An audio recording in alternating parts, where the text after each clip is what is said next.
menjalani program internship ini, pastinya kan kakak dapat project nih. Ya. Nah, kira-kira kakak bisa nggak spill dikit gimana sih project jadi web developer pada Binus Online? Ya, untuk job desk saya sebagai web developer di Binus Online, saya dituntut untuk bisa full stack. Jadi saya harus bisa dari sisi front end, back end, bahkan database-nya juga. Tentunya tidak secara spesifik database-nya karena untuk database ada divisi database administrator lah yang dari IT. Tapi untuk cara menggunakannya, untuk cara mengkoneksikannya dengan web yang dibuat ya, itu harus bisa dipelajari juga gitu. Terutama sih kalau full stack ya, gimana caranya dari suatu requirement yang udah ada, biasanya kan udah dirancang tuh sama sistem analisis segala macam, kan kita yang mengimplementasi, kita yang mengeksekusinya gitu. Nah, semua prosesnya kita harus detail ya, dari sisi gimana cara narik datanya supaya muncul ke backend. Nah, ketika udah muncul di backend, kita bisa nge-testing API-nya segala macamnya. Kalau udah kita connect-in dengan front end-nya ya, kemudian di front end-nya coba fetching data segala macam. Pokoknya hampir setiap prosesnya kita ada gitu ya. Oke. Nah, kan kakak kan juga ada dapat project nih. Kira-kira tantangan apa aja sih yang kakak hadapi nih selama program internship ini? Tantangan adalah waktu ya sebenarnya sih. Cara mengatur diri, mengatur waktu, terutama dengan pekerjaan saya saat ini di SLC, kemudian ada juga magang di Binus Online. Kemudian kalau misalnya ada pekerjaan atau tugas tanggung jawab lainnya gitu ya. Tantangan terbesar adalah waktu, satu. Kedua adalah untuk bisa belajar ya. Untuk bisa menyelesaikan proyeknya dengan tuntutan waktu yang singkat. Gimana caranya bisa belajar dan bekerja dengan cepat. Dan kalau misalnya ada kendala atau apa kan harus ngedebug segala macam. Nah, skill debug juga sangat diperlukan gitu. Nah, kan dari kendala-kendala tersebut, kira-kira nih bagaimana sih kakak mengatasi kendala tersebut? Nah, mungkin kakak juga bisa nih kasih saran buat nanti Binusian B26 yang bakal internship berikutnya. Ya, kalau untuk saran ya, terutama dengan tantangan yang tadi saya sebutkan, kalau untuk segi waktu ya, mengatur waktu, mengatur diri, ya tentunya kita akan mengatur dari prioritas ya, kita perlu yang skala prioritas, prioritaskan yang pekerjaan yang deadline-nya lebih cepat atau deadline-nya lebih dekat ya. Dan kalau misalnya ada waktu, jangan terlalu dibuang-buang gitu loh. Mungkin ada kalanya kita perlu work-life balance gitu ya, kita perlu ada healing dikit, itu nggak apa-apa, cuman pastikan kalau misalnya ada waktu kosong, ya bisa dimanfaatkan untuk mencicil pekerjaan-pekerjaan. Tapi imbangi juga dengan kegiatan lain ya, yang untuk bisa kita healing gitu. Jadi untuk dari sisi waktu ya, mengatur waktu, pertama berarti dari prioritas sama atur waktu supaya bisa mencicil dan juga bisa healing lah gitu. Nah, kemudian kalau untuk dari sisi teknikalnya, kalau kalian udah ngincar ya, pengen jadi apa, nah dari sekarang tuh udah bisa cari tahu. Contohnya, kalau kalian udah ngincar jadi web developer di perusahaan tertentu, sebenarnya kalian bisa cari tahu di Google, perusahaan tersebut itu pakai teknologi apa. Ada beberapa orang nggak yang nge-spill teknologinya gitu, atau di blog resmi dari website dari perusahaannya gitu kadang di-spill. Nah, itu kalian udah bisa cicil sebenarnya penggunaan teknologi seperti apa supaya pas udah masuk kerja nggak kaget ya. Bisa cicil dari sekarang lah, cari tahu segala macam, coba-coba dan manfaatkanlah resource yang ada di YouTube, di Google. Udah banyak banget resource yang gratis dan sangat membantu. Makasih ya Kak Jeremy. Ternyata banyak juga ya saran yang udah kakak berikan buat Binusian B26. Nah, Binusian B26 yang tertarik nih buat jadi web developer, boleh dicatat ya saran-saran yang diberikan oleh Kak Jeremy.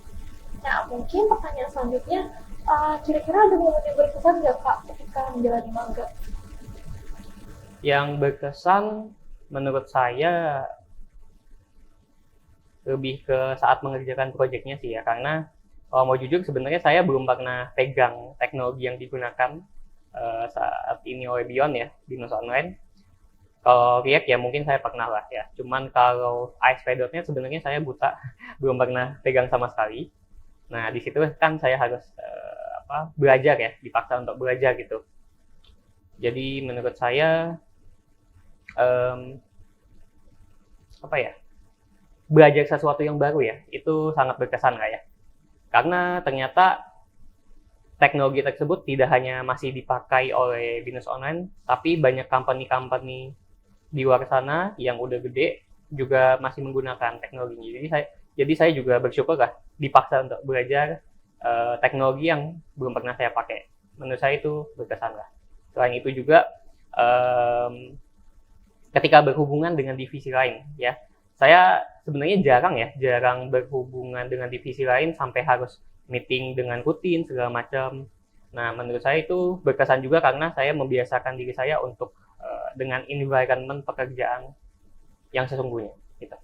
Oke, tadi kan kakak sempat bilang katanya ada bekerjasama nih dengan divisi lain. Kira-kira boleh ceritakan sedikit gak pengalamannya dengan divisi lain gimana? Ya, dengan job dia saya sebagai web developer, tadi saya sempat mention butuh contoh ya, kalau dari segi database butuh type data segala macam. Kalau dari sisi kalau misalnya ada butuh resource dari cloud, butuh resource dari divisi-divisi tertentu, kadangkala kita cukup kirim tiket aja. Kalau di IT Binus sistemnya kita pakai tiketing gitu, kadangkala itu cukup ya. Tapi kadangkala kalau misalnya request-nya itu kompleks, itu butuh kita bikin meeting khusus gitu. Nah, experience saya ketika meeting ya sebenarnya cukup menegangkan karena saya belum pernah berada di dalam meeting dengan divisi-divisi lain, apalagi dengan petinggi-petingginya. Jadi saya pernah ada meeting dengan beberapa manajer ya. Kurang lebih ada 3 sampai 4 level manager saya pernah meeting untuk membahas requirement dari project saya ini, cara request, cara meminta datanya, cara dapetin data segala macamnya, storage-nya gitu, tektokan segala macam. Walaupun pada akhirnya ya selesai gitu. Justru malah dengan adanya meeting tersebut lebih cepat selesai gitu pekerjaan saya. Jadi menurut saya itu challenging mungkin ya di awal karena tegang juga ya. Levelnya kan manajer tuh tinggi, sedangkan saya hitungannya ya staff biasa gitu. Dan saya harus ngomong ya gemeteran dikit di awal, cuman ya di bawah santai aja, ngomong apa adanya aja gitu. Wah, luar biasa ya, udah ketemu banyak petinggi tapi pandai untuk berkomunikasikannya ketika bertemu dengan orang lain. Mungkin nih kak, kira-kira ada nggak sih harapan kakak sebelum mulai magang, apa sih yang harus kakak lakuin atau punya skill apa?